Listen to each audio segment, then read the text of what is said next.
everyone, so today I'm going to show you how I cut and make my bias tape with my bias tape maker. So first I'm going to take my fabric. I'm going to show you on a sample fabric. You take from the top left corner, bring it down to line up so you have your bias fold. Then you're going to take the bottom left corner, bring that all the way up to the top right. Rotate your fabric.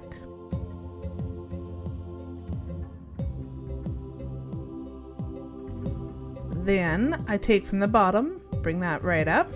So I have a nice manageable section. I'm going to cut off that fold, and then however wide you want your fabric, you're going to continue to cut down.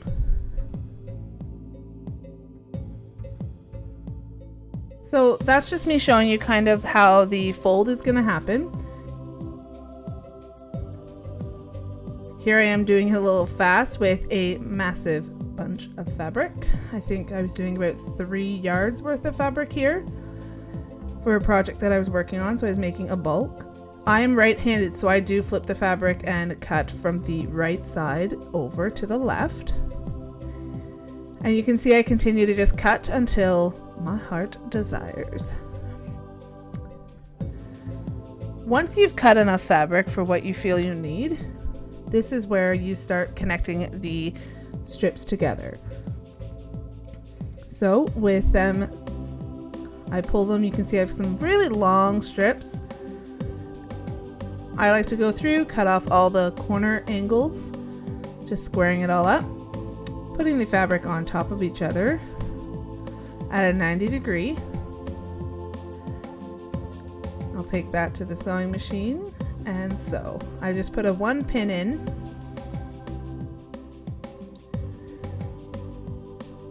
And then you can see I flip the fabric over, pull along, and I repeat the same process.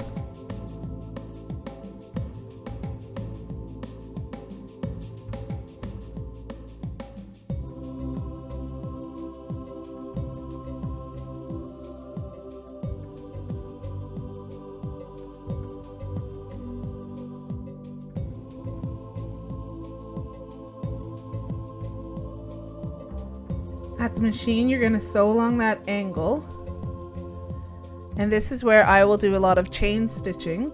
So I'll sew. I do help at the beginning to start the threads, then I'll stop. I will grab the next one to sew, and I just continue to sew.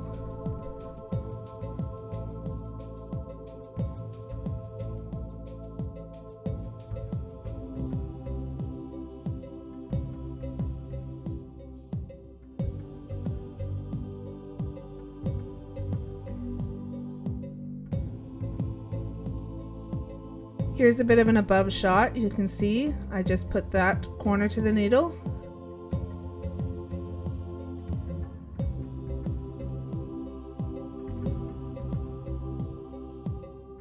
I do find some people like to put a chalk line or a mark, fabric pen.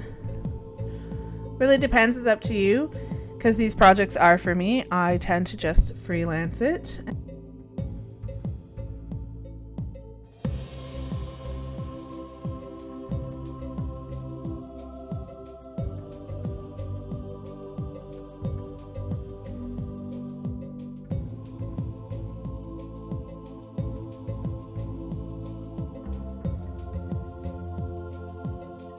Then I go through, I cut off the selvage.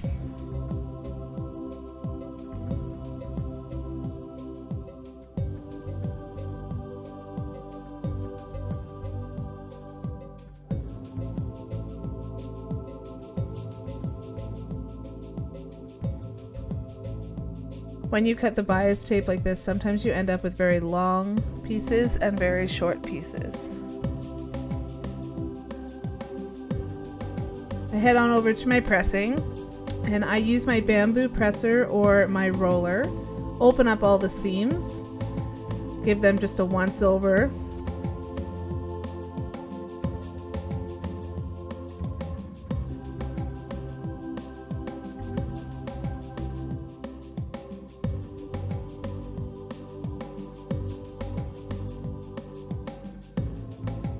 Then I take the iron and I'll press down. I'll use either my roller press or a piece of wood press.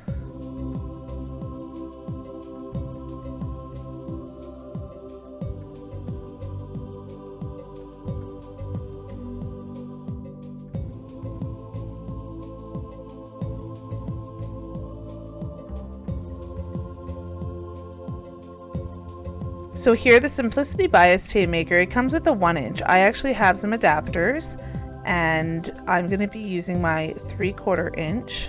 So what I like to do first is set up the arm and the roller.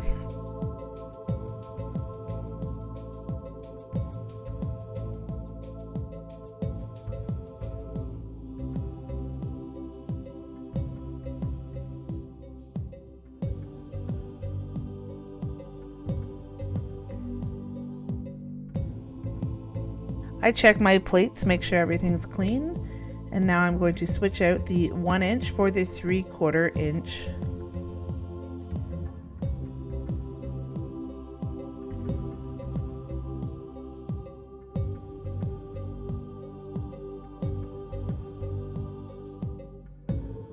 Make sure it's nice and secure.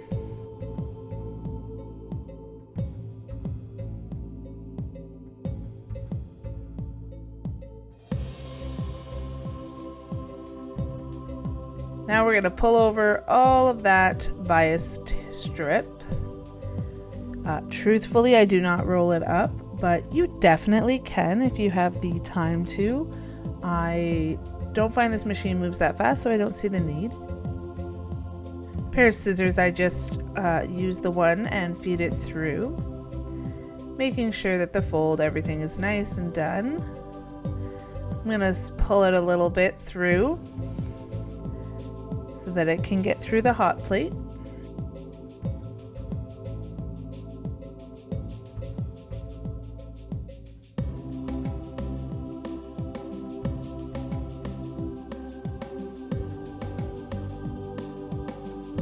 Once that green light's on, that tells you it's ready to go. Personally, I like to take off the hot plate, pull a little bit through, reattach, and then make sure everything's ready and hit the run button. So this will continuously feed. You do not want to pull from the end, more or less just guide it. If you pull, you can cause some issues with the winder part of the machine, but as you can see, it just nicely feeds this through.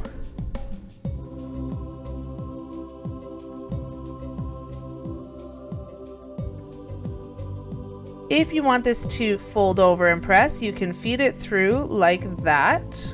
Again, I choose not to. I like to do that myself. And there you have bias tape made in bulk, ready for any project you're about to work on. Thanks for watching, guys, and remember, hit that subscribe button if you want to see more videos.